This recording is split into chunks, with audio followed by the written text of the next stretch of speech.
Damos gracias al Señor, mis hermanos y hermanas, que estamos nuevamente aquí en esta clase de Epístola Paulina y, y estamos aquí para seguir aprendiendo de, de todas las riquezas que hay en cada una de esas epístolas. En el día de hoy tenemos 4 grupos que van a exponer las epístolas de la prisión. Nosotros esperamos que las exposiciones sean excelentes como lo fueron la semana pasada y que podamos seguir aprendiendo de esta clase para que así sigamos profundizando en la palabra de Dios. Así que en un momento vamos a tener las exposiciones de cada uno de los grupos que le corresponde para el día de hoy. Buenas noches, amados hermanos, que el Señor les bendiga mucho. Vamos a estar hablando en esta noche de la epístola del apóstol Pablo a Filemón. Es una epístola interesantísima y muy especial. Es la epístola más corta del Nuevo Testamento, o bueno, del apóstol Pablo. Tiene solamente 25 versículos y nos llamó bastante la atención el versículo 9, la parte B, que dice: toma esto como una petición mía de Pablo, un hombre viejo y ahora también preso por la causa de Cristo Jesús. Podemos ver que el apóstol le hace una petición especial a Filemón en este verso, y esto nos habla de la gran hermandad y el gran amor que se tenían ellos unos con otros. Entonces, también podemos notar en este versículo que el apóstol hace mención de que está en prisión, y esto nos lleva entonces a ver que la epístola de Filemón, junto con la epístola de Colosenses, Efesios y Filipenses, son las 4 mencionadas, las 4 epístolas de la prisión. En cada una de estas epístolas, el apóstol hace mención de cadenas o de su prisión a causa de Cristo y a causa del evangelio. Podemos ver en el verso 9 de Filemón, que ya vimos, en Colosenses capítulo 4, versículo 3, en Efesios capítulo 3, versículo 1, y en Filipenses capítulo 1, versículo 7. Vemos que el apóstol hace mención de sus cadenas o de la prisión. Se cree que estas epístolas fueron escritas desde Roma durante el encarcelamiento del apóstol Pablo en Roma de 2 años. Podemos ver más detalles de esto en el libro de Hechos, capítulo 28, versos de 16 en adelante, y que se escribieron entre el año 60 y 61 después de Cristo. En este capítulo de Hechos podemos ver que el apóstol Pablo se le permitía, a pesar de estar preso, tener su propia casa de alquiler, y que ahí él recibía visitas que le escuchaban predicar y enseñar acerca del evangelio. Otro dato interesante que fortalece este argumento es el que él menciona en el libro de Filipenses. Menciona el pretorio, que era una especie de calabozo romano, y menciona también a la casa de César. Estas epístolas, en el orden que se las hemos mencionado, probablemente fueron escritas en este mismo orden: Filemón, Colosenses, Efesios y Filipenses. Lo que dio la iniciativa al apóstol Pablo de escribir la epístola a Filemón es el caso de Onésimo, el esclavo prófugo. Tíquico, su colaborador, se dirigía hacia Colosas. Entonces el apóstol aprovechó para escribir esta carta a Filemón y enviar tanto la carta como al esclavo con Tíquico. Resulta que en esos mismos días él había recibido noticias de la iglesia de Colosas, y entonces decidió aprovechar la ocasión y escribir una carta también a esta iglesia. Y también aprovechó ahí para contarles a la iglesia, como lo vemos en Colosenses capítulo 4, acerca de sus prisiones y cómo él estaba en la prisión. Es lógico pensar que además aprovechó para enviar una carta a las iglesias de Asia, y esta carta o esta epístola es la que conocemos como la epístola a los Efesios, perdón. Otro dato que nos indica que la epístola fue también escrita en ese mismo momento, en esa misma ocasión, es que esta epístola también fue llevada por Tíquico. Lo podemos ver esto en Efesios capítulo 6, versículo 21. Ya con relación a la epístola a los Filipenses, aunque se cree que fue escrita durante esta prisión en Roma de 2 años también, pero esa epístola entonces fue enviada un poco más adelante. Continúa mi compañera Esther Santil. Dios les bendiga. Algunas particularidades de la carta a Filemón. Las epístolas pastorales fueron escritas a individuos. Llevaban un mensaje tanto para el destinatario como también para grupos o para iglesias específicas.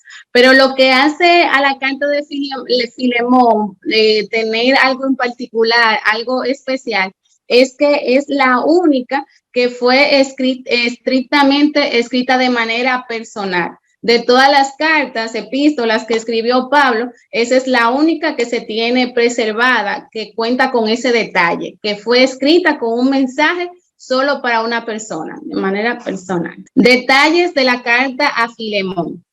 Lo primero que podemos ver de esta carta es que en ella se mencionan 5 personas específicas que tienen que ver con todo lo que estaba pasando con Filemón. Ellas son Pablo, Filemón, Apia, Arquipo y Onésimo. También en la carta se hace mención de Timoteo, Epafras, Marcos, Aristarco, Demas y Lucas. Como dijo Edwin, fue una carta que escribió Pablo y lo hizo en Roma.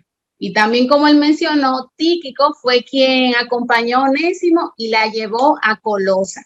También probablemente esta fue la primera carta escrita por Pablo en la prisión, de las llamadas epístolas de la prisión. ¿Quién era Filemón? La Biblia nos deja saber que Filemón era un laico de la iglesia de Colosa y que se había convertido por la predicación de Pablo. También nos dice que las reuniones de la iglesia de los colosenses eran realizadas en su casa. Al parecer también tenía una relación muy cercana con Pablo porque él lo llama colaborador y compañero. Es posible también que él haya estado activamente involucrado con las actividades de evangelismo, con el trabajo evangelístico que Pablo estaba realizando en aquel sitio. También hay quien sugiere que él pudo haber sido uno de los socios de Pablo en algún negocio, y también se nos dice que él era dueño de esclavos. Puede continuar mi compañero. Bien, ahora vamos a ver quién es Onésimo.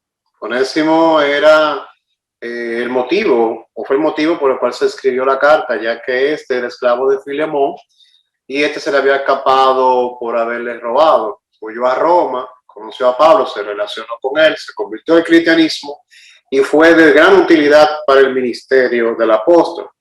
Pero lo correcto era, y Pablo así lo entendía, que regresara a donde su amo Filemón, ya que también el hecho de quedarse con Pablo iba a poder causar un problema, ya que no le pertenecía, tenía ya su amo, su dueño, y ya Pablo tenía una relación con Filemón y no quería que esta fuera afectada por esto.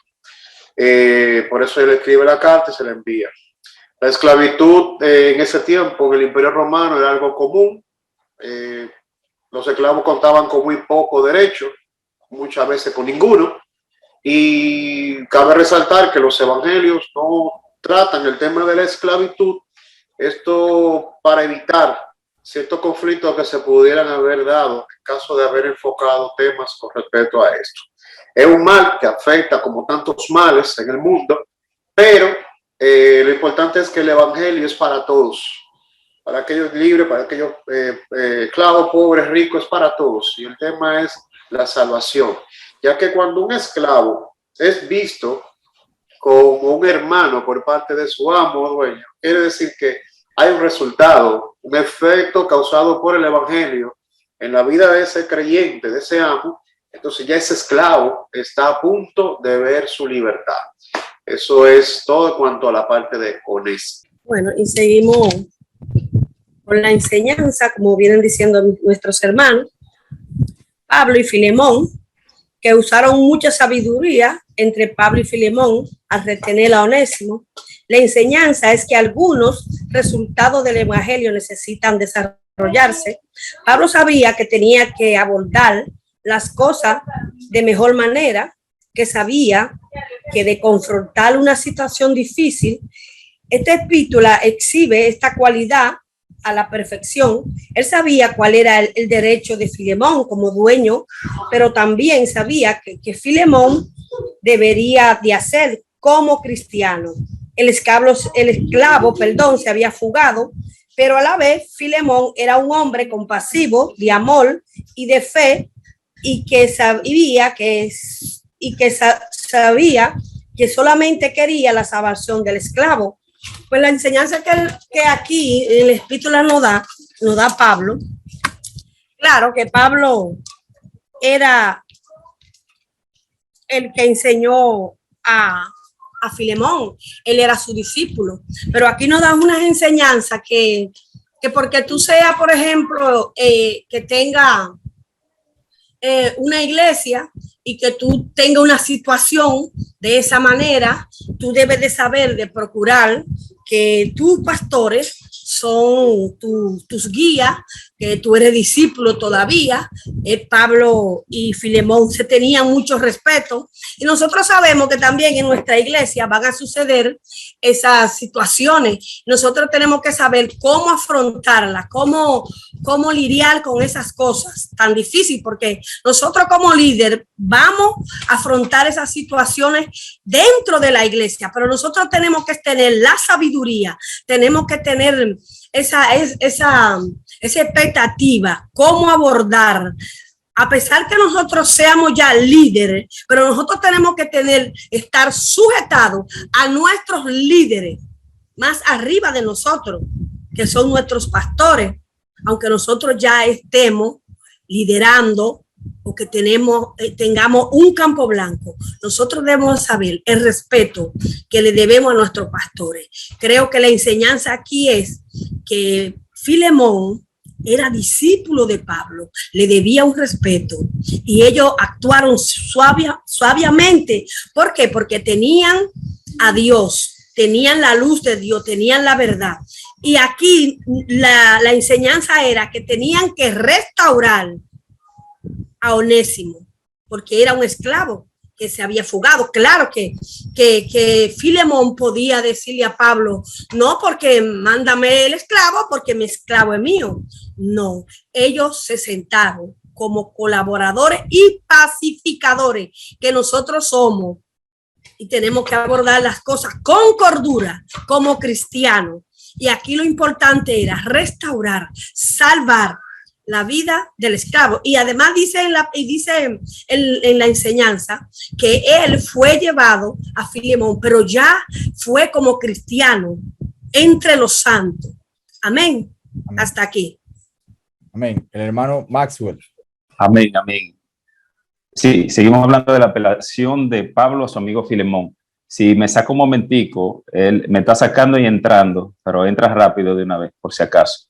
Entonces, el apóstol Pablo presenta su apelación a Filemón, aunque si bien el apóstol tenía cierta autoridad o derecho a dar un mandato, pero este prefirió aplicar Filemón, prefirió apelar a Filemón que en defensa de Onésimo, hacerlo directamente. Y como es sabido, cuando estaba con Filemón, Onésimo, este no era creyente, y él mismo se había escapado, le había robado a su amo, y por este hecho podía ser condenado a la muerte debido a su condición de esclavo. La última palabra él la tenía el amo, pero Onésimo se había convertido por medio de Pablo, y su cambio había sido tal que ya era considerado como un hijo para el apóstol. El deseo de Pablo era dejarlo a su lado, ya que apreciaba los servicios de este en gran manera. Pero había una situación. Onésimo pertenecía, o mejor dicho, era una propiedad de Filemón. Entonces, debido a esto, el apóstol Pablo tuvo que devolverlo a su dueño. Podríamos afirmar que la divinidad intervenía en esta situación, ya que Filemón podía recibir a Onésimo como un hermano en el Señor y no como un esclavo, ya que Onésimo ya se había convertido allá con Pablo. Pero Pablo rogó por Onésimo basándose en la amistad mutua que tenía el apóstol con Filemón. Incluso Pablo se ofrecía a hacerse responsable por cualquier robo cualquier deuda o incumplimiento de sus deberes por vía de Onésimo.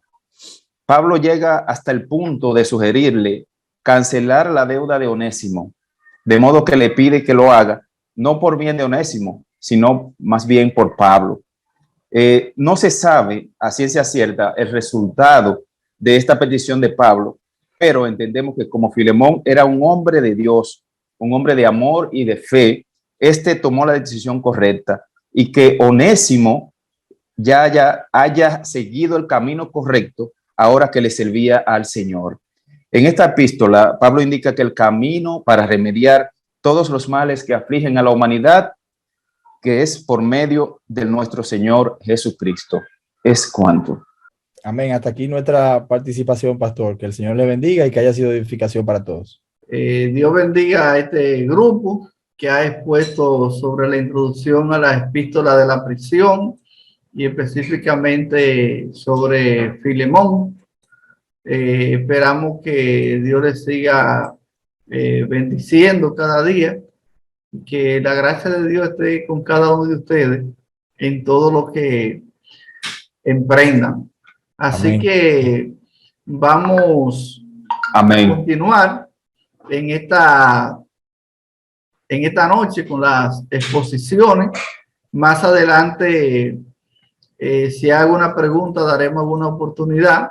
Y ahora vamos a tener el grupo número 1, que va a exponer sobre la epístola a los colosenses. Nosotros vamos a hablar sobre la epístola a los colosenses.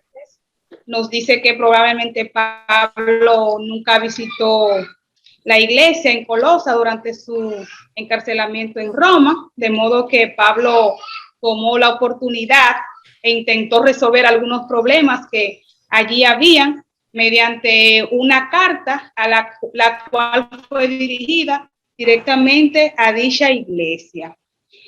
Colosa era una ciudad de Asia Menor, aproximadamente al este de Éfeso, cerca de la unión de dos ríos, Meander y Licus.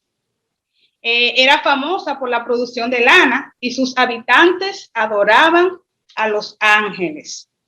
Probablemente la iglesia en Colosa fue establecida durante la estadía de Pablo por 3 años en Éfeso, en el tercer viaje misionero que Pablo pudo pues hacer.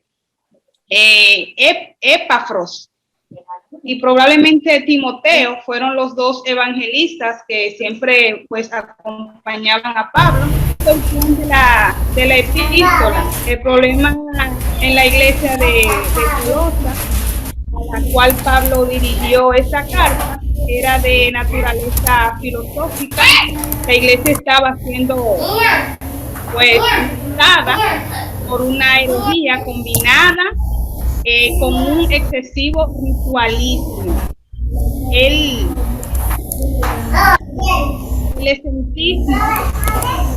Bien, decía que Pablo siempre buscaba la forma de cómo solucionar, ¿verdad?, dichos conflictos en esta iglesia que estamos pues hablando en esta noche, a través pues de carta, ¿verdad? Buscaba cómo la iglesia pues pudiera caminar en torno a cómo Dios quería que esta pues caminara.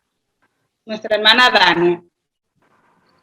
Amén. Seguimos con el contenido de la epístola, la carta a los colosenses.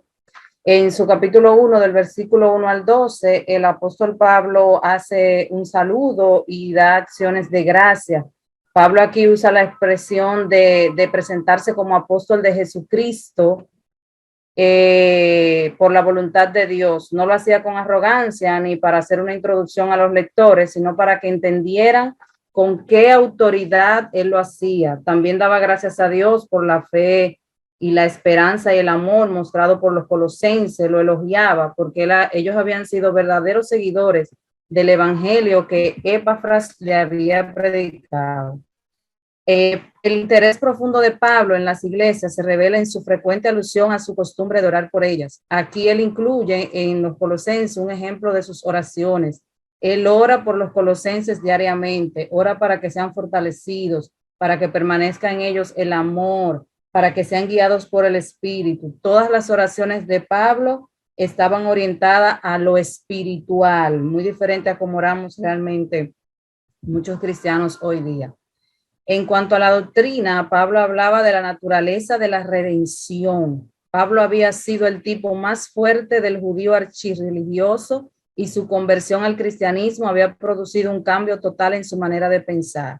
Para él, la redención tenía solo una fuente: Cristo Jesús crucificado y resucitado. Tenía un solo propósito: trasladar a los hombres del reino de las tinieblas al reino de la luz. Tenía un solo resultado: el perdón de los pecados. De ahí viene la doctrina de la justificación, que es sostenida solo mediante la fe. La persona de Cristo en esta epístola es uno de los pasajes cristológicos más fuertes en todo el Nuevo Testamento, y es el intento de Pablo de darle a Cristo su lugar debido en la iglesia y en la vida de las enseñanzas de la iglesia. Cristo es descrito en su relación a Dios, Cristo es descrito en su relación al universo y Cristo es descrito en su relación a la iglesia. En relación a Dios, Cristo es la imagen del Dios invisible. En relación al universo, Cristo es anterior en su existencia a la creación. Él fue el agente de la creación y el objeto para el cual todas las cosas fueron creadas. Cristo no fue creado, sino que por él se mantiene en control y equilibrio la creación. Y Cristo, en relación a la iglesia, él es la cabeza, él es el principio de la iglesia en sí, en virtud de su resurrección. Por eso es que vemos muchas frases donde dice que el convertido ha resucitado. Con Cristo, Dios hace una armonía de todo el universo con él. Buenas noches, seguiremos hablando sobre la obra de Cristo. En Colosenses 1, en los versículos del 20 al 23, dice que Pablo pensaba en la redención como en una obra de reconciliación, tanto como de perdón. Cuando uno es reconciliado, tanto su disposición como sus acciones cambian, a fin de presentarnos santos y sin mancha e irreprensibles. Es imposible que una persona que se ha reconciliado con el Señor no experimente cambio, porque cuando el Señor nos redime, hay cambios evidentes en nuestras vidas. Entonces, cuando uno es reconciliado, tanto su disposición como sus acciones cambian. Ya mi manera de pensar es diferente. Ya las cosas que antes yo veía como normales, ya yo la veo de otra manera. Entonces, lo que es la parte de Pablo en la obra de Cristo, en Colosenses 1, del 24 al 23, Pablo interpretó su encarcelamiento como que así compartía con Cristo en su sufrimiento por el bien de la iglesia en general. Y en este caso presente, por el bien de la iglesia en Colosa en particular. Él consideraba que esto era parte de su llamamiento como ministro del Evangelio y se regocijaba en esto. Como ministro compartía en la revelación dada a los cristianos y del ministerio que había estado escondido durante todas las edades previa, el ministerio que era Cristo. Entonces, cuanto a las polémicas, el capítulo 2, versículo 4 y el capítulo 3, versículo 4 de Colosa, dice que Pablo inició presentando las demandas de Cristo en oposición a la de esos falsos maestros. Estos eran tradicionalistas, engañosos y especulativos, según el versículo 8, esencialmente opuesto a Cristo. En efecto, en el Evangelio de Cristo no había lugar para la clase de filosofía que ellos enseñaban, y la vida que tal doctrina producía era completamente anticristiana. Era como lo opuesto a lo que es la vida cristiana y lo que ellos enseñaban o practicaban. Entonces, Cristo había puesto a fin a cualquier necesidad de otros intermediarios entre Dios y el hombre, que la persona que continúa. Sí, buenas noches, Dios le bendiga.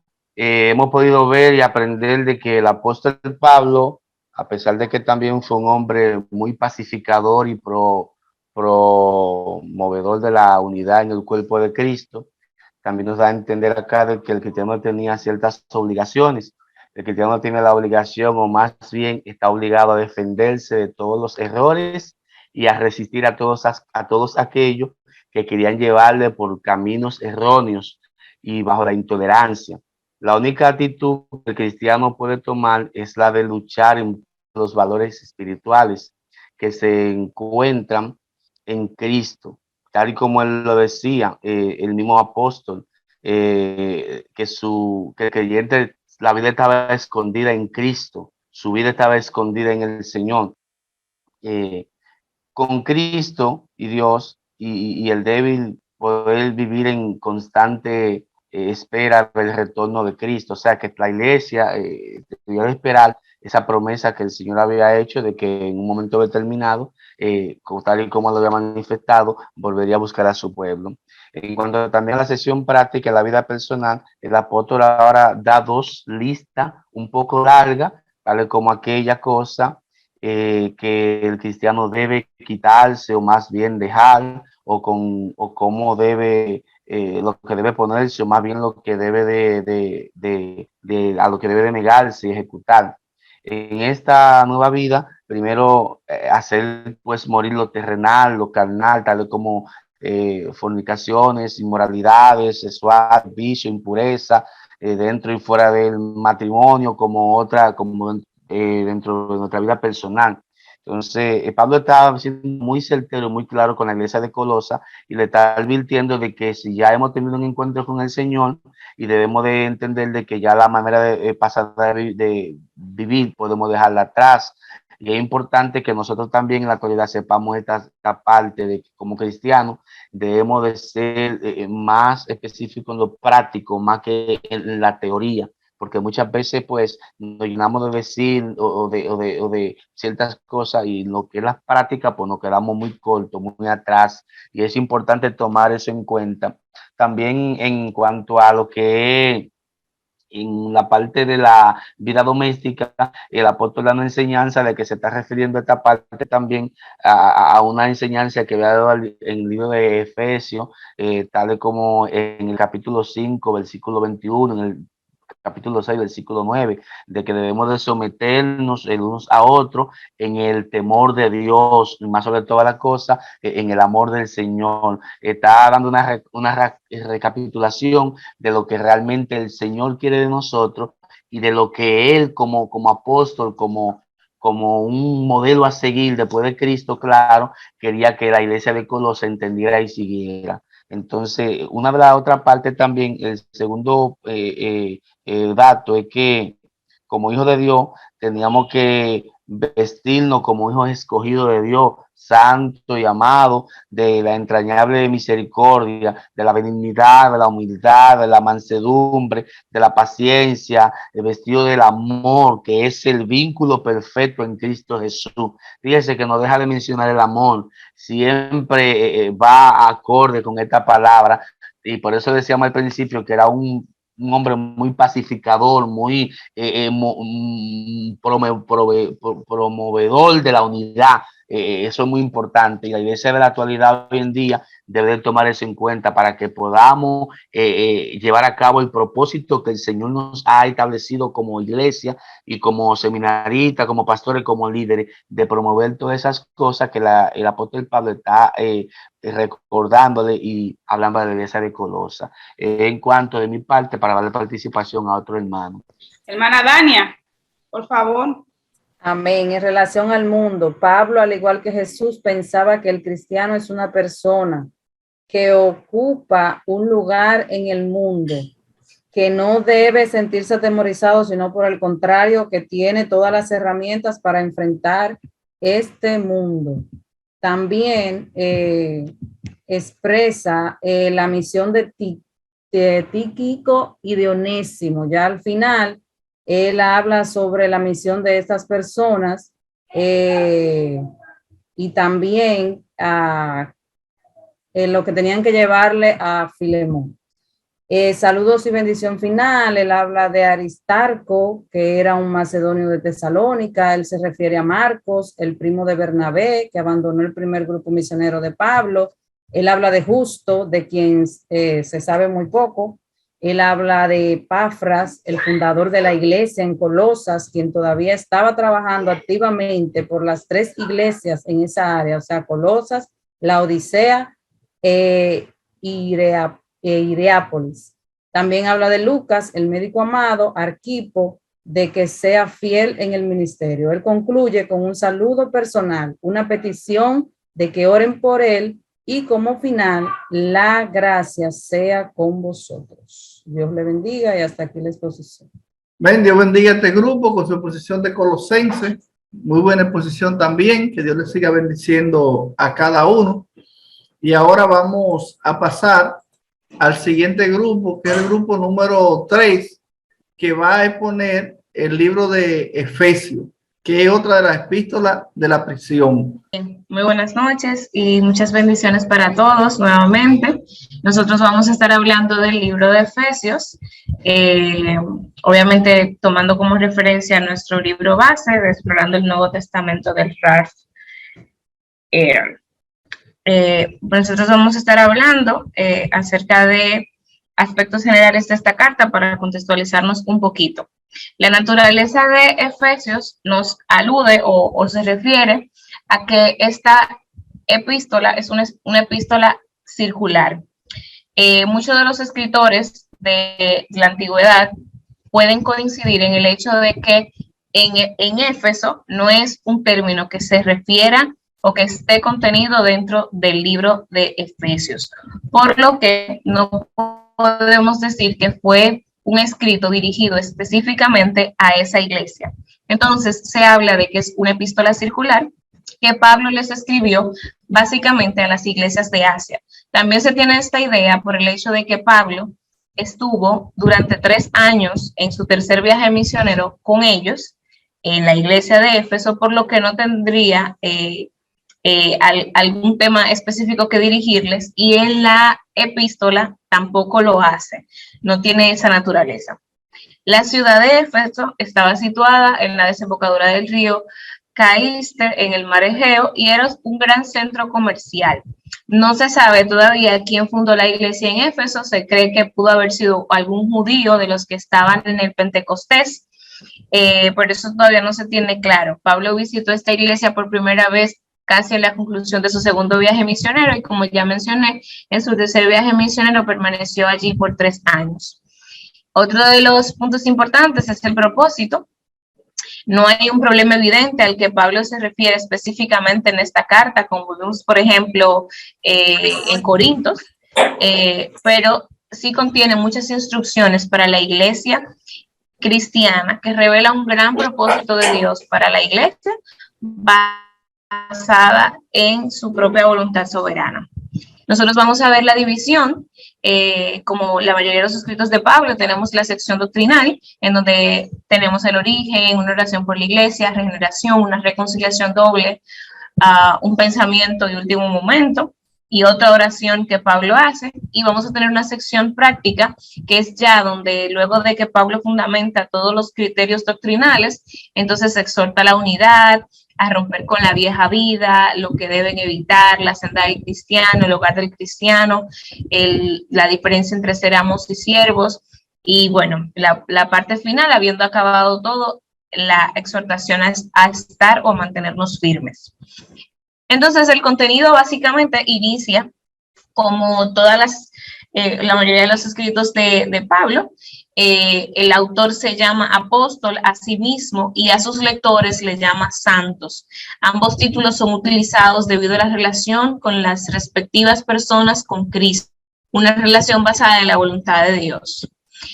Para sus lectores, Pablo desea en esa saludo inicial que tengan gracia y paz de Dios, el Padre y del Hijo. Entonces, luego de nosotros ver esa primera parte, que es el saludo, vamos a pasar a la sección doctrinal, que aquí vamos a ver el fundamento práctico. El primer punto doctrinal que se trabaja está en el capítulo 1, versos del 3 al 14. Este párrafo da un énfasis importante en la predestinación divina, y este concepto, para poder entenderlo, se divide en 5 divisiones principales: el objeto, el agente, el espíritu, el propósito y el efecto. Los santos son el primordial y principal objeto de la predestinación. El agente de la predestinación de Dios es Cristo específicamente. El espíritu de la predestinación es el amor y no el odio. El propósito de esta predestinación se divide en 4 aspectos fundamentales. Número 1, Él quiere que los hombres sean santos y sin mancha delante de Él. Número 2, Dios desea que los hombres que ya son de Él por razón de la creación lleguen a ser suyos por razón de la redención. Punto número 3, quiere que sean restaurados con respecto en la obra de la redención de todo el universo. Y número 4, Dios desea que el hombre viva para la gloria divina. Todas estas fases son buenas y son para el beneficio de Dios, tanto como para la gloria de Dios. Y por último, el efecto de la predestinación es doble. En primer lugar, resulta en la redención por su sangre, o sea, el perdón de los pecados, y en segundo lugar, resulta en ser sellados por el Espíritu Santo. Es muy importante destacar que esto estaba siendo tan denso de comprender, quizás por los lectores, que el mismo Pablo, entonces en el punto 2, nos habla de una oración por la iglesia. Esto no estaba siendo fácil de comprender todo lo que él estaba tratando hasta el momento acerca de la predestinación, por tanto él ora por la iglesia. Y si se analiza esa oración, se va a ver un gran parecido con una oración que hay en Colosenses, capítulo 1, verso del 9 al 12. Y después de expresar su gratitud a Dios por su fe y por su amor, Pablo revela la esencia de su oración en favor de ellos. Ora para que los cristianos puedan recibir a través del Espíritu Santo una revelación de esta verdad que él le está comunicando y la sabiduría para poder comprenderla a fin de que lleguen a tener un conocimiento que se recibe mediante la experiencia de las cosas de Cristo, a las cuales Pablo describe en primer lugar como la esperanza a la que él nos ha llamado y en segundo lugar las riquezas de la gloria de la herencia de los santos. El punto número 3 que se trabaja en esta sección doctrinal es la regeneración. Nosotros vamos a pasar de entender cómo Pablo empieza a describir el pecado como muerte y la salvación como vida, como nosotros lo entendemos, y entonces el vivir en pecado implica 2 aspectos. Primero, vivir siguiendo la corriente de este mundo, y segundo, vivir conforme al príncipe de la potestad del aire. Él termina resumiendo que la mayoría de todos los humanos estamos tienen el espíritu del diablo y son desobedientes a la voluntad de Dios, es decir, están apartados. Ahora, en contraposición a esto, Pablo menciona a Dios, pero Dios, en el mismo verso 4 aparece esta expresión: en su gran misericordia y amor, Él ha aceptado a aquellos a quienes Pablo se refiere y a los que han resucitado a una novedad en la vida en Cristo, que Pablo describe como los lugares celestiales. Luego de que la persona acepta, entonces es pasado a esos lugares celestiales. En otros capítulos de la misma epístola vamos a estar viendo este término que se repite varias veces, o Pablo lo usa para hacer alusión como a esos lugares. Y por último, los que han sido así salvados son salvos por la gracia de Dios, de esta manera que las riquezas de la gracia de Dios se manifestarán eternamente a través de su iglesia redimida, que es hechura suya. Vamos a continuar con los demás puntos doctrinales. Entonces, a mí me toca el punto número 4, que es una reconciliación doble. En este primer párrafo, Pablo les recuerda a los gentiles, entre sus lectores, de su separación de Cristo. No solamente debido al pecado, sino también debido a que ellos no habían sido incluidos en el pacto de Dios con Israel. Pero a través de Cristo, Dios había salvado del gran abismo entre los judíos y los gentiles. Luego de esto podemos ver que la iglesia de Cristo es la iglesia universal. Pablo, un judío, sabía que la salvación había venido mediante Jesús, el judío crucificado, pero en contraste a muchos otros de su día, el apóstol no había concluido que la salvación fuese solo para los judíos. Él era el gran campeón de la justificación por la fe para todos los hombres. La pared intermedia de separación ha sido derribada. En este caso, si podemos, lo que podemos entender de todo esto es que los judíos creían que no tenían forma ya de poder ser salvos, pero cuando viene Jesús, entonces ahí se rompe esa pared, es lo que quiere decir el autor, que ahora no solamente son los judíos, sino también que los gentiles pueden entrar al reino de los cielos a través de Jesucristo. Bien, un pensamiento a último momento. Entonces, por esta causa, yo, Pablo, prisionero de Cristo Jesús por vosotros los gentiles. Con estas palabras, Pablo principia otra oración por la iglesia, pero casi inmediatamente lo sorprende su propia descripción de sí mismo y él se queda estupefacto ante la idea de que Dios le ha dado la revelación del evangelio y que lo ha llamado a predicar. En este momento de éxtasis, Pablo anuncia algunos de los grandes temas de la doctrina cristiana. Primero, menciona la universalidad del evangelio. Segundo, la tarea misionera de la iglesia. Tercero, el hecho de que el autor de la salvación es también el creador del universo. Cuarto, la salvación a través de Cristo es el cumplimiento del propósito eterno de Dios. Y cinco, la fe así fundada imparte audacia para proclamar la verdad y la confianza de poder tener constante acceso a Dios. Y por último, otra oración con una bendición. Bien, en este punto podemos ver que esta oración originalmente emanó del concepto que Pablo tenía de la iglesia universal, edificada como un templo en el cual Dios debía morar por su espíritu. Ahora el apóstol regresa a esa idea, pero recalca la verdad de que el creyente individual es la morada de Cristo. Número dos, con el amor de Dios como conocimiento, han de edificar una estructura de 4 dimensiones: anchura, longitud, profundidad y altura. El plano se encuentra en el amor de Cristo. Y por último, él edificó siempre, el edificio siempre ha de estar en construcción. Pedro expresó la misma idea: antes bien, crecer en gracia y el conocimiento de nuestro Señor Salvador Jesucristo. El propósito de este templo es que sea lleno de toda la plenitud de Dios. La norma es alta, pero es asequible. Hasta aquí mi parte. Entonces continuamos con la parte que es la sección práctica de esta hermosa carta, donde Pablo nos dice que había una necesidad de edificar los cimientos doctrinales antes que exhortar con el éxito. El apóstol Pablo ya había construido bien su cimiento y ahora estaba listo para añadir los aspectos prácticos de la vida cristiana. Estos 2 aspectos prácticos, Pablo dice que deben llevarse de la mano. O sea, debe ser un equilibrio entre lo doctrinal y la vida práctica. Por eso es que lo menciona en esta carta. Aquí en esta también podemos ver Pablo nos habla en el capítulo 4, del 1 al 16, nos habla de la exhortación a la unidad.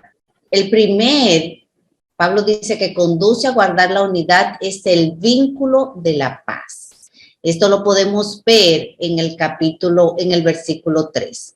Pero también Pablo nos dice que guardar esa unidad en el espíritu es lo que nos permite tener a una iglesia edificada. Y esta unidad no solo es por una condición humana, es por la gracia o el Espíritu Santo que está en nosotros.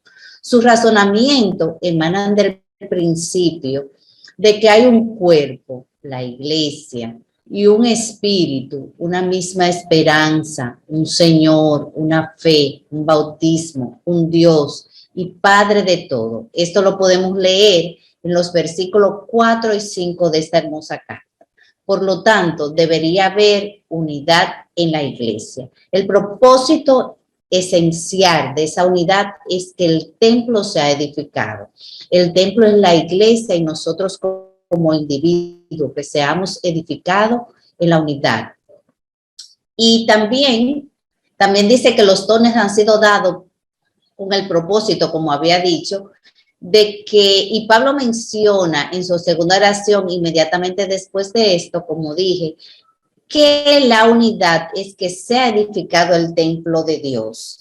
Ese templo somos nosotros de forma individual y la iglesia. Y por eso es que en el versículo 15 y 16 menciona que Cristo es que da esa gracia como parte para que la iglesia funcione apropiadamente y sea edificada en amor. La otra parte que el apóstol nos menciona es donde se rompe con la vieja vida. La vieja vida. Pablo entendía que debía haber una diferencia marcada entre lo que eran cristianos y lo que no eran cristianos. Esta distinción él lo llama a los inconversos o no cristianos gentiles. ¿Y qué Pablo nos dice de los gentiles? Pablo dice que los gentiles estaban alejados de Dios, que eran separados de Dios. Pablo creía que había un contraste, una diferencia marcada entre la iglesia y el mundo, entre el cristiano y el inconverso. En estos párrafos, Pablo nos expone esta distinción, como dije anteriormente, en el término, él usa para la palabra inconverso, gentiles para representar a los que no son cristianos. ¿Cuál era esa diferencia entre los gentiles? Dice que estaban separados de Dios, que su entendimiento estaba entenebrecido, o sea, oscuro, lleno de tiniebla, que eran ignorantes, que eran de corazones duros, que su vida eran vidas llenas de codicia y de rebeldía. Aparentemente, algunos cristianos de la época estaban con esa vieja naturaleza. Por eso es que Pablo dice que debían mostrar ciertas características o que estaban mostrando ciertas características de esta vida pecaminosa. Por lo tanto, el apóstol dice que la razón de que ello es que la vieja naturaleza todavía permanecía y que debían deshacerse de ese viejo hombre. Se requería un cambio en su naturaleza para que cambie su vida. El apóstol le menciona claramente que esa naturaleza iba a ser el molde de la propia naturaleza divina de Jesucristo, que era la justicia y la santidad, y que debían establecer en su vida una nueva forma de vivir. Y por último, el apóstol Pablo nos habla de las cosas que debemos evitar. Y eso lo vemos al final del capítulo 4. Entre las cosas que debemos evitar, él no menciona alguna. Vamos a ver lo que... No menciona alguna. Dice, todos estos males, la mentira, la ira, el robo, las conversaciones corruptas, eran características básicas de una sociedad pagana, según Pablo. ¿Cuáles eran estas características básicas? Mentían, hacían cualquier cosa que no era honrado. El apóstol Pablo menciona la ira, pero la menciona de dos formas diferentes. Menciona la ira cuando el yo de nosotros está establecido y hace un pero. Hay una ira que es la que del cristiano cuando se está en repugnancia o cuando se está haciendo cosas desleales a Dios. Entonces ahí él dice que debe haber una diferencia entre la ira que es por mi yo o la ira que es por repugnancia a las cosas de Dios. También dice que en esa conducta pagana debían dejar de robar y dicen que debían de tener conversaciones malas, esas conversaciones malas, ira, robo, mentira, toda esa. Pero también nos dice que todas estas cosas contritan al Espíritu Santo y que deben ser hechas a un lado, que debe nuestra vida, vieja naturaleza, las cuales son el resultado de esa actitud, de esa forma. Y en vez de ella han de funcionar la benignidad, la misericordia, un espíritu perdonador, tal como Cristo lo exhibió. Ahora continúa Sara con la otra parte. Bien, nuestra hermana y compañera Cheyenne pide excusas por no estar en la clase. La parte que continúa entonces nos habla de los 4 puntos restantes de la parte práctica, que continúa la senda del cristiano. Aquí nosotros hablamos de, bueno, la epístola expone que el cristiano no tiene que vivir en ignorancia de la clase de vida que debe vivir. Sed pues imitadores de Dios como hijos amados, es algo que se encuentra en el verso 1 del capítulo 5. Pablo describe la vida de un cristiano como una senda que hay que caminar. Y ahí recalca la importancia del aspecto de ella día tras día o del momento al momento, paso a paso. Y hay 3 fases importantes adicionales a esta verdad. La primera, andar en amor. La segunda, andar como hijos de luz. Ahí hay un contraste interesantísimo en función de cómo Pablo compara la luz con Cristo y las tinieblas con el pecado. La tercera, mirad con diligencia cómo andéis, haciendo alusión a la actitud que nosotros tenemos que tener frente a nuestra manera de vivir. Ahí se habla o también hace referencia a la parte de la embriaguez y todo lo demás. El antídoto a ese extravío o a la pecaminosidad sería el ser llenos del Espíritu, que es lo que encontramos en el verso 18. El hogar del cristiano, que es el punto número 5 de esta sección práctica. Hasta aquí Pablo ha tratado más o menos algunos aspectos generales y trata de aplicar todo lo que ha dicho a la vida cotidiana del hogar. Aquí están los versos que nosotros conocemos y manejamos con relación a la esposa, al esposo, a los hijos, a la vida del hogar. Y hay una conjugación interesante en cómo la relación de la esposa y el esposo es comparada con la relación de Cristo y con la iglesia. Así también hay un contraste interesante con relación a la autoridad o al mandamiento de los hijos obedeciendo a sus padres. Y todos esos puntos pudieran resumirse en el verso 21, donde dice: someteos unos a otros en el amor de Dios.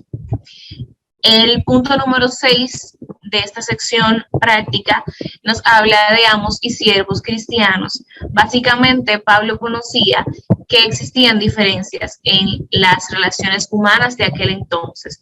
En el Nuevo Testamento nosotros sabemos que existían el tema de los esclavos y de los amos y que esto era normal y bien visto. Ahora, Pablo hace referencia a la manera de ser un buen esclavo y a la manera de ser un buen amo en función de las recompensas que podían recibir. La manera de ser un buen esclavo es considerarse uno mismo en primer lugar como esclavo de Cristo. Dios es quien dará la recompensa, y la manera de ser un buen amo es ser un siervo de Cristo. Dios también tiene para el amo una recompensa. Por último, el punto 7 dice: habiendo acabado todo, estad pues firmes. Aquí el marcado contraste que Pablo ha recalcado entre la justicia y la injusticia, entre el cristiano y el pecador, le trae ahora a considerar la vida cristiana como una batalla. El cristiano no lucha contra el pecador, pero sí contra el diablo y los ejércitos de este mundo. Ahí vamos a encontrar los versos específicos que dicen que nuestra carne no es contra sangre. Nuestra lucha no es contra sangre ni carne, sino contra potestades. Y vamos a encontrar la descripción que Pablo hace acerca de todos los aspectos que tenemos que tener en función del casco de la salvación, el escudo de la fe, la coraza de justicia. Pero luego de que él describe todos estos aspectos, luego de que se menciona toda esa parte de la armadura, que el último último aspecto es la espada del Espíritu, que es la palabra de Dios. En ese punto, Pablo hace a un lado el lenguaje figurativo que está utilizando hasta el momento en la epístola y exhorta a los cristianos a llevar una vida de oración perpetua.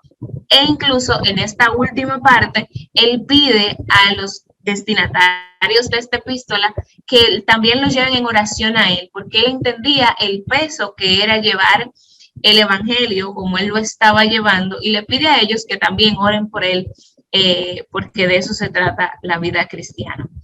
En conclusión, esta carta había de ser llevada por a su destino por Tíquico, quien también sería portador de otras noticias adicionales en cuanto a Pablo. A su llegada, Tíquico se le informaría de cómo marchaban las cosas por encargo de Pablo, y también trataría de estimular los corazones de los creyentes, ya que Tíquico era un hermano amado y fiel ministro del Señor.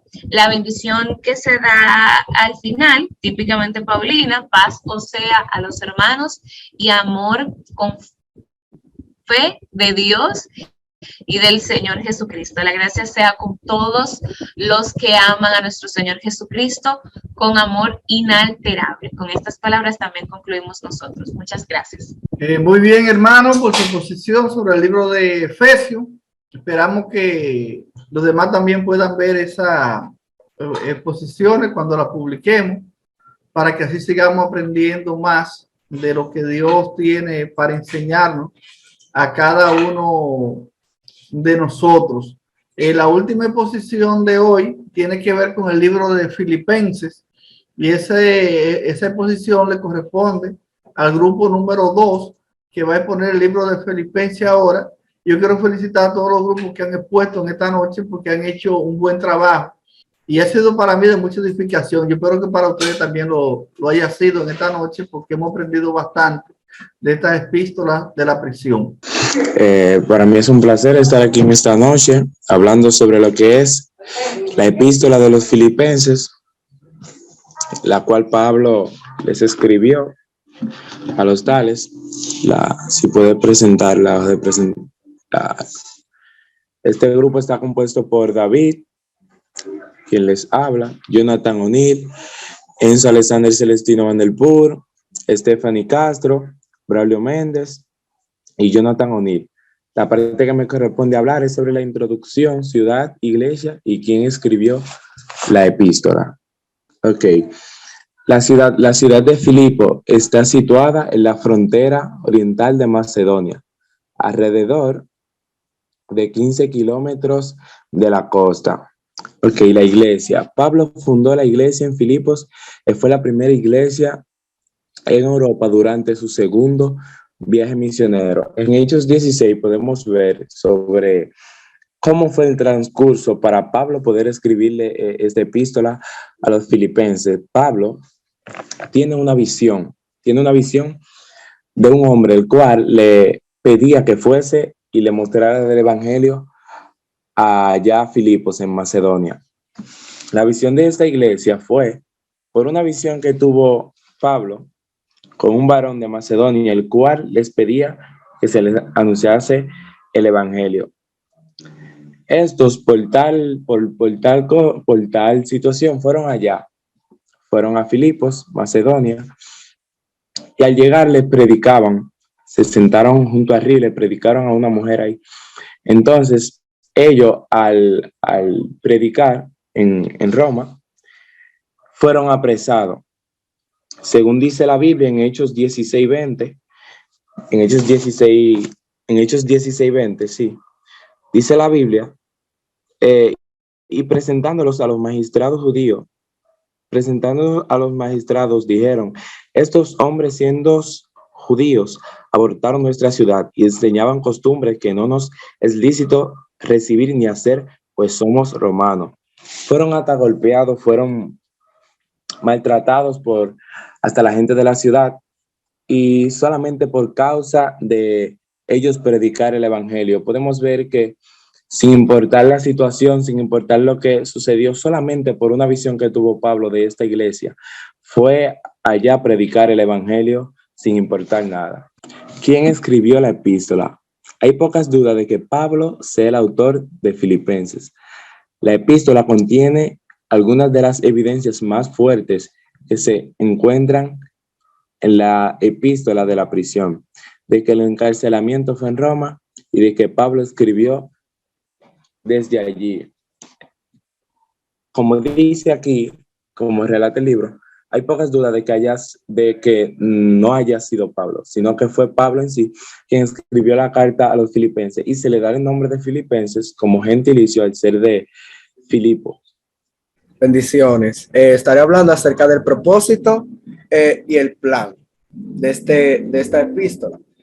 Y aquí la iglesia en Filipos había crecido de año en año y sus feligreses estaban libres de divisiones, excepto en el caso de dos mujeres que estaban teniendo dificultades que podemos encontrar en el capítulo 4 del verso 2, llamadas Evodia y Síntique, que dice el verso 2, ruego a Evodia y a Síntique que sean de un mismo sentir en el Señor. El propósito principal de Pablo al escribir esta carta fue darle gracias a la iglesia por la ofrenda que le habían enviado con Epafrodito. Además de esto, el apóstol recalca dos asuntos. El primero es detalles personales y el segundo, la necesidad de la unidad cristiana.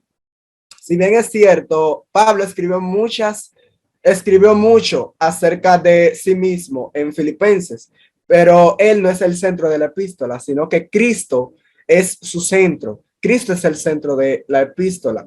Su testimonio personal era, por la gracia de Dios, soy lo que soy, que podemos ver en 1 Corintios, su capítulo 15, verso 10. Su vida estaba tan ligada a Cristo que él podía hablar de sí mismo para la gloria de Dios. No era extraño hablar de los sufrimientos de Cristo y de su propio encarcelamiento en un mismo párrafo, en una misma frase, porque eran como un mismo espíritu.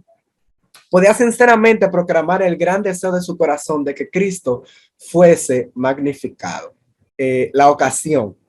Y dice que después de su llegada a Roma, Epafrodito, quien posiblemente era el pastor de los filipenses, se enfermó severamente, que podemos ver en el capítulo 2, verso 27, que el mismo Pablo también responde y dice que él no quería tener tristeza sobre tristeza y entre otras cosas más.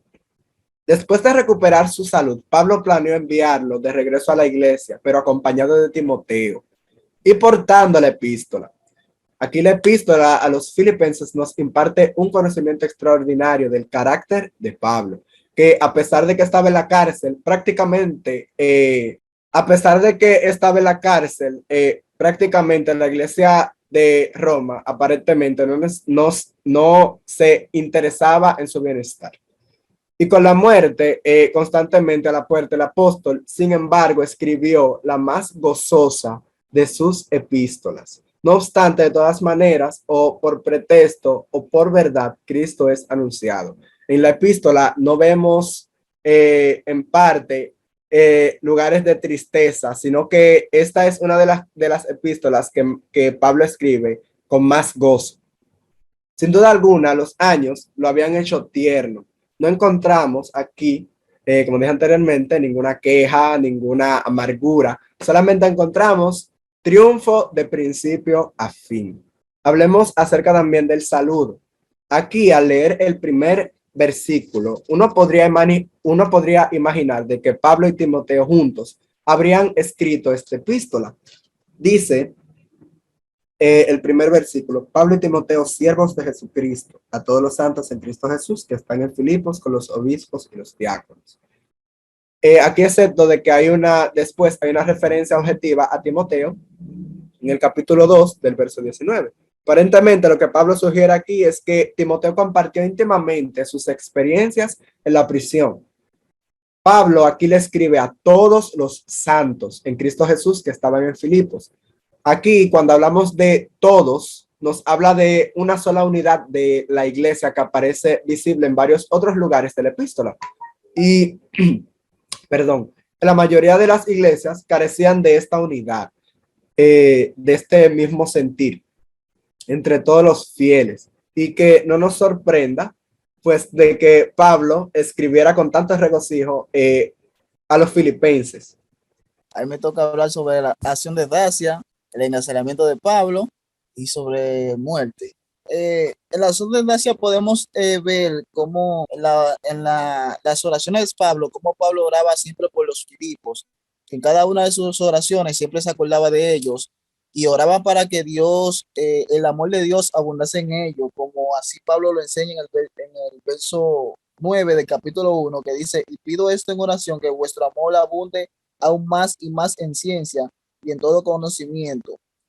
Y el verso 10 dice: para que aprobéis lo mejor, al fin de que seáis sinceros y sensibles para el día de Cristo, lleno de fruto de justicia, que son por medio de Jesucristo para gloria y alabanza. Vemos cómo el apóstol Pablo siempre oraba por la iglesia de Filipo fielmente. Fielmente en cada una de sus oraciones. El apóstol Pablo siempre tenía en cuenta a la iglesia de Filipos.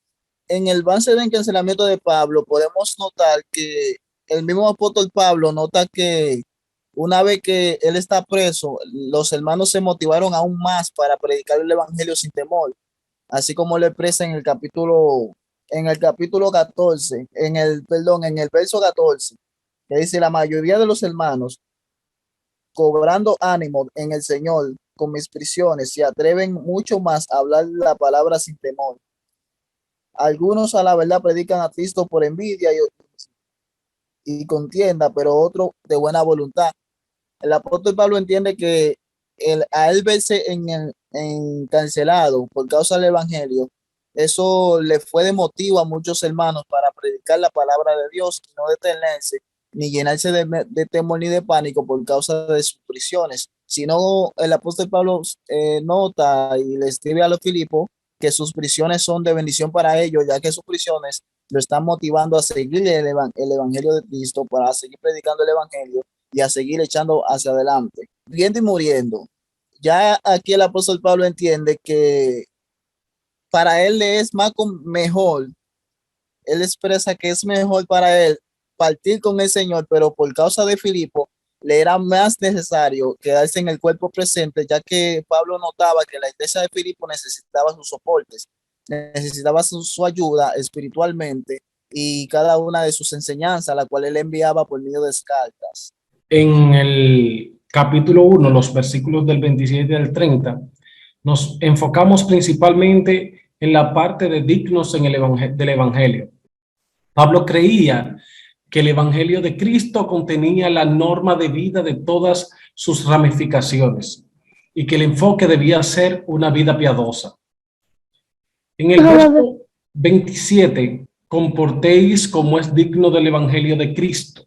¿Y cómo era digno de que se comportaran por el evangelio de Cristo? Con una vida piadosa. El cristianismo no solo debe creer en Cristo, sino también sufrir muchas penas por su nombre, muchas amarguras, muchas aflicciones, mucha fidelidad. El apóstol habla sobre su ejemplo de encarcelarse, que hay que vivir conforme al evangelio de Cristo y para ser dignos del evangelio tener una vida piadosa y no quejarse a pesar de las prisiones. En el capítulo 2 el apóstol habla sobre tener ese sentir que tuvo Cristo, ese enfoque que tiene el apóstol. Nos habla de esa seguridad, del lazo afectuoso que tenía el apóstol con los cristianos de Filipo. Pablo les hace una rogativa intensa para completar el gozo que ya ellos tienen, y al hacer esto, mantener la unidad. Esta que se manifiesta no por dudas, sino por la fe, donde tenemos consuelo en Cristo y un consuelo de amor. Hay una comunión con el Espíritu Santo, pero para ello hay que ser humildes. Y esto se ve más declarado cuando podemos observar los versos 5 al 8 del capítulo 2 de esta epístola. Sentir que hubo también en Cristo Jesús, el cual, siendo en forma de Dios, no estimó el ser igual a Dios como cosa a que aferrarse, sino que se despojó a sí mismo, tomando forma de hombre. Esta parte, estos versículos, son la parte firme de la cristología, son la parte firme de lo que transmite el apóstol en esta carta, donde dice Cristo, siendo Cristo, no se gloría siendo Dios, sino que se hace semejante a carne para vivir en carne propia los dolores de la humanidad. Así pues, nosotros también tenemos que, como cristianos, seguir el ejemplo de Cristo y vivir en esas aflicciones el gozo perpetuo de nuestra verdad del evangelio que hemos creído. Le llama a ocuparse de la salvación. Dios hizo su parte al entregar a Cristo, y en esa parte que agota el hombre, entonces la salvación depende directamente de que se cumplan las demandas, que hagan su parte los hermanos filipenses. Pablo habla de que no persistan en murmuraciones y contienda, sino pues que puedan cultivar la unidad, que puedan mantenerse decididos a seguir a Cristo, mantener esa salvación que costó tanta sangre. Bien, buenas noches, Dios les bendiga. En esta noche vamos a continuar con la epístola de Filipenses. En esta epístola, a Pablo en el versículo 19 y unos cuantos más, podemos ver ahí que Pablo se ha quedado solamente con Timoteo, ya que las demás personas fueron asignadas a otras misiones. Entre el versículo 19 y 21, Pablo expresa de que no se deshace de Timoteo en ese momento, porque es la única persona que le acompaña y que está con él en esa situación y en ese momento. Cuando Pablo escribió esta epístola, no estaba seguro de lo que le esperaba como prisionero, pero siempre mantuvo la esperanza de ser puesto en libertad.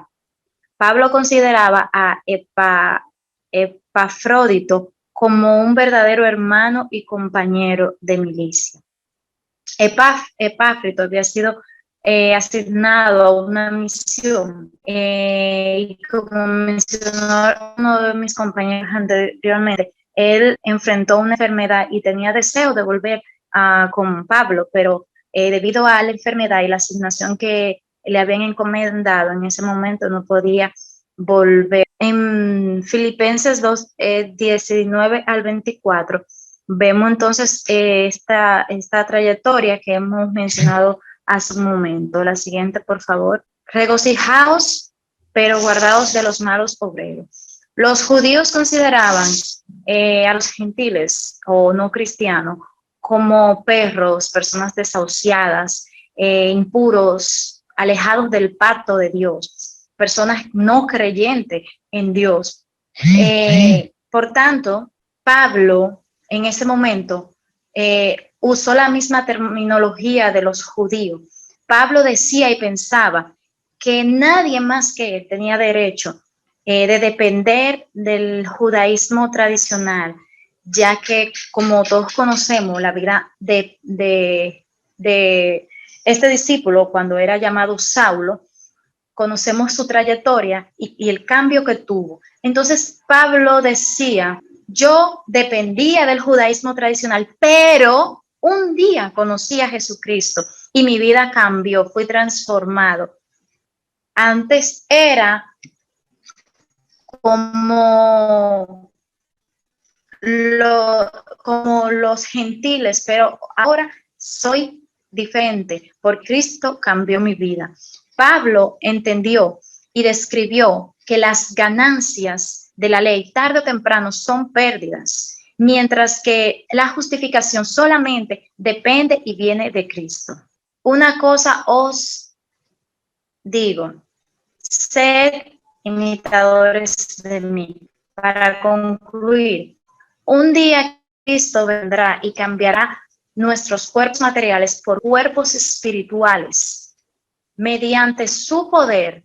Por tanto, Pablo nos exhorta que nos mantengamos fieles y permanezcamos bajo la cobertura, bajo la enseñanza de Dios, y que cada día le imitemos a Él, porque Él ha decidido seguirle a Cristo de una manera justa, fiel en todo momento.